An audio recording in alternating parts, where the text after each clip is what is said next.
Yo, what's going on YouTube? It's your boy Otaku Heaven coming at you with another manga chapter review. Today will be a double chapter review as I was behind on my One Piece chapter 799 review. So this will be a review of chapter 799 and chapter 800. Now, some things that were blown up happened here. Basically, we got to see a little bit of what Fujitori's powers were and what Luffy wanted to do now that he's in the new world. He's trained for 2 years. He doesn't want to just sit back and pass the Marines and everything and not fight anybody. He wants to show that he can compete. He can stand on that level, even though he may not be able to do so yet. He wants to prove that he can. Now, basically, we got to see him fight Fujitora for a little bit, and we got to see that Fujitora actually made a pretty big sacrifice. Now, I'm assuming he did this to himself, but he said that he was seeing a bunch of bad shit that he just didn't want to see anymore. So he sliced his eyes and basically he made it to where he couldn't see anymore. And after he was fighting with Luffy, Luffy started declaring all of his attacks out before he did it.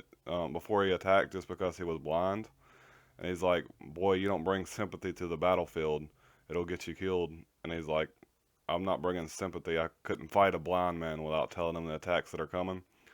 And then Fujitora is like, "I wish I would have kept my eyes to see something like this," and was laughing about it. He's like, "You're interesting. You're a funny boy." So after that, Hyrogen picks him up and brings him back to the ship, and they take off. Leo had already sewed up the Navy ship, so the Navy couldn't chase him. You still had the rubble floating in the sky from Fujitora's powers. He never let that go the whole time he was fighting Luffy. So just imagine the amount of concentration that he had to have focused on the rubble floating in the air above the entire city of Dressrosa, or rather the entire island of Dressrosa, while fighting Luffy in one of his best forms, like just using armament hockey constantly, gear third in between. We got to see a good bit of the fight of what we maybe can expect to come later on, unless it winds up like most people are assuming Zoro would fight Fujitora and Sanji would fight Kizaru and Luffy would fight Akainu, just like in the intro for the very beginning of Dressrosa.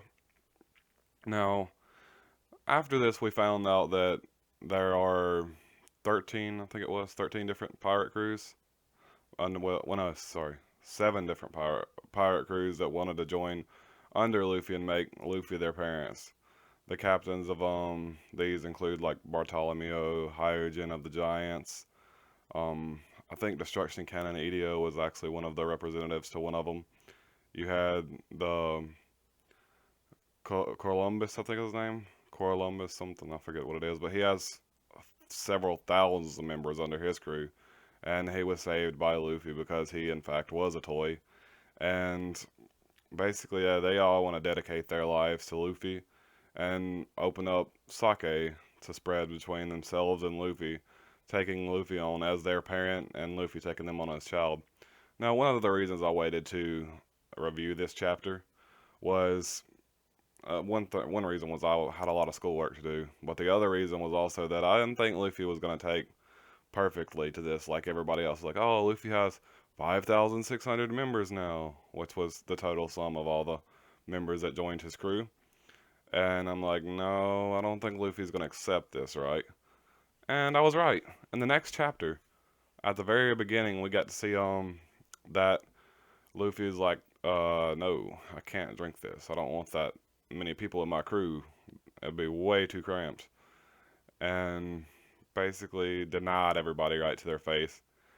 And basically, in a way, said he didn't want to take another man's freedom, which kind of he didn't say that, but that's the assumption that everyone else came up with, which kind of negates itself because he's got several crew members already. But anyhow, these people decided they were gonna head and drink whether Luffy wanted them to or not and join the crew. But before that, Luffy was like, "No, we don't have to join a crew. We don't have to drink sake. Here's what we'll do. What we'll do is if I ever need you, I'll come calling out as loud as I can, and you all come to me. And if you ever need me, just cry as loud as you can." or yell as loud as you can, and I'll be there for you. And they were like, oh yeah, he didn't we don't even need a drink anymore. Put it back. And then Bartholomew was like, fine, you want me? Will you let me give a speech? And then he gave the speech with that allowed all seven of them to drink sake, refusing what Luffy said. And you seen Frankie in the background like laughing. How's it feel to have people doing whatever they want, Luffy, instead of you always doing what you want? He didn't say that, but that's obviously what he was thinking by the frames. Because if you've seen One Piece at all, you know that Luffy just does whatever he wants, whether somebody refuses or not. Like Zoro at the very beginning, Zoro refused to join his crew, and he basically forced Zoro to join his crew. And basically, Luffy's gonna do whatever he wants, no matter who's there. And this time, the other people are doing what they want, no matter what Luffy has to say about it, which is pretty funny. That's why Frankie was laughing the way he did. And then we got to see after he took Doflamingo down, he was running there. Attacks started coming into the ship. Now, these attacks were perpetrated by people who formed an alliance to take down Luffy because they hate Luffy because all their plans fell through that they had with Doflamingo and the Smile Factory and all that. Basically, they had a bunch of deals going on with Doflamingo, and Luffy just came in and screwed all that up. And they actually declared that they're going to have to take down King Riku since King Riku is the new king of the country. So there's that plan. They're trying to do that. And as they're escaping, you got to see Fujitora actually drop all that rubble around their ship, and that just to help them escape. And the dudes on the outside are like, what's going on here? What's the deal? Half of them are even missing their target. And then we got to see a little cut of the scene of Rebecca and Kuro. So they're like, well, he finally made it out safely. That's good. And then a little cut scene of back in the past between Kuros and Rebecca, saying that just showing how they acted before when they were younger, as opposed to what they're acting like now. It's a good side by side comparison.